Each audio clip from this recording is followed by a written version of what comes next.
Hi guys, so my name's Anton van Straten and I'm a commercial photographer.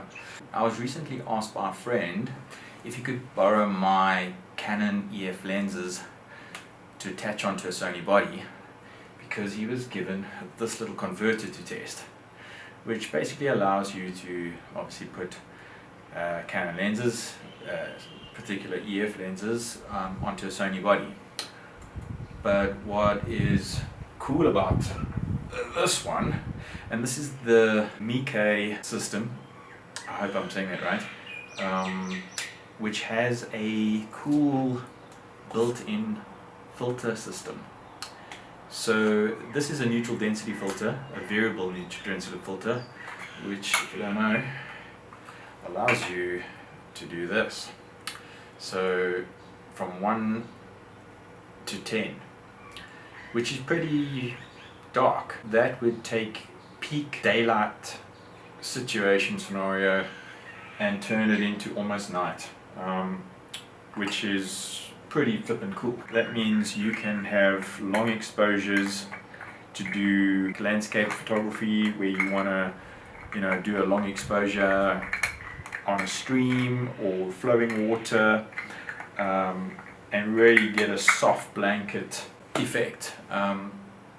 So that's really handy. What's also nice is if you're sort of doing more fashion or portraits, you can then shoot in broad daylight, and let's just say you want to use a speed light or a flash system in conjunction, but your problem then is going to be, especially if you're going to now shoot a really large aperture of like whatever. I'm going to do a test, and the lens I'm using is a Canon EF 24-270 lens, so it goes to a 2.8. So if you've got it as wide as it'll go, it's obviously gonna, to compensate, give you quite a high or require a high shutter speed, probably in the thousands.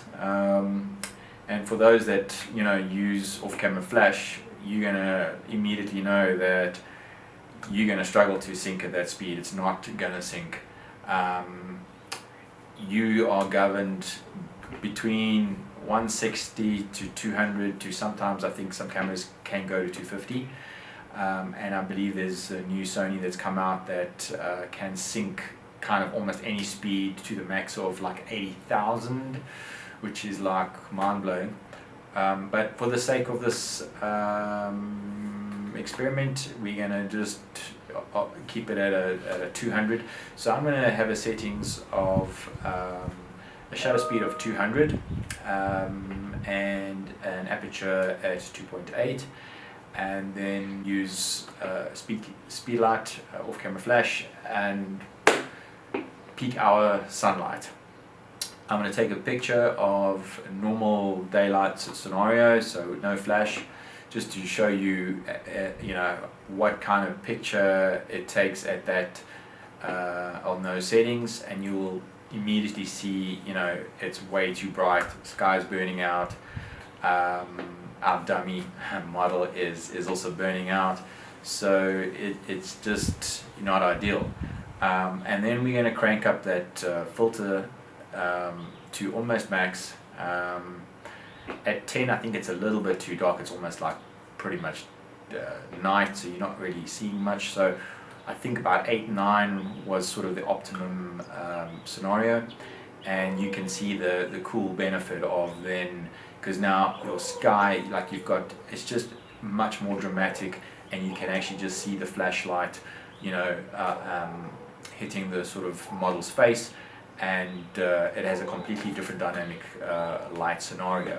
So that's the plus side of using a neutral density filter in portraits or even fashion, where you want to achieve like really contrasty and dynamic kind of outdoors environments where the sky is really not burning out, and you can really control how dark or light you want to go. So yeah, let's jump in and show you what test scenario we've set up It's really basic. Unfortunately, we couldn't get hold of a model in time, but you will definitely get the idea of kind of what the results are, and you can then see the potential for yourself. So, to demonstrate this VND filtering system, I've set up a little model with an off-camera flash, and as you can see, it's super bright. So what if you want to shoot with an off-camera flash in broad daylight with light as strong as this, with a very as wide as it'll go aperture? You want to basically blur out the background or soften it as much as you can. So for portraits and that, it's always a good thing to really soften that background so that the model is as, the focus is on her or him. So the problem then lies is with a really wide aperture, the camera's going to either burn out, or you adjust the shutter speed to really super high to combat that bright sunlight, which then poses the problem of it's going to be too high to sync the flash to. Most flashes sort of sync at 160 to 200, some even 250. I know the new cameras are like phenomenal. They've just released a camera that sort of shoots at 80,000. It'll sync to that. So yeah, I'm looking forward to sort of getting an opportunity to play with that. But for the sake of this exercise, let's assume that most people can only shoot at that speed. So we're first gonna do normal daylight to show you, how bright it is at a low aperture. So here we go. So normal daylight, 2.8. So it's burning out quite a bit, especially the skies. Obviously our model's super white, so that doesn't help, but it's not ideal. It is way too overexposed. So we're gonna now crank up, put some sunglasses on it, and crank up a neutral density filter to darken the whole scene. Okay, so that's not too bad, but it's not going to do the exercise justice because I've got my flash quite high. I could crank it down, but I want to show the point of the exercise, so let's sort of go much darker. So it's almost full, sort of at 10, but not quite. I've got it. Unfortunately, there's no sort of numbers and dials to know what you're on. You kind of just have to feel. But it's not impossible to get the gist. So it is about 8 or 9 on the dial. If that is 10, it's a little bit dark. Model is still seen, but even the surrounding areas is a little bit dark. But it gives you a good idea as to how dark 10 is. So you can do some really, in low light and even in the evening, really long exposures. So for painting with light, softening skies so that, if you leave it open for 30 seconds, you're really gonna soften the clouds, moving clouds and seas.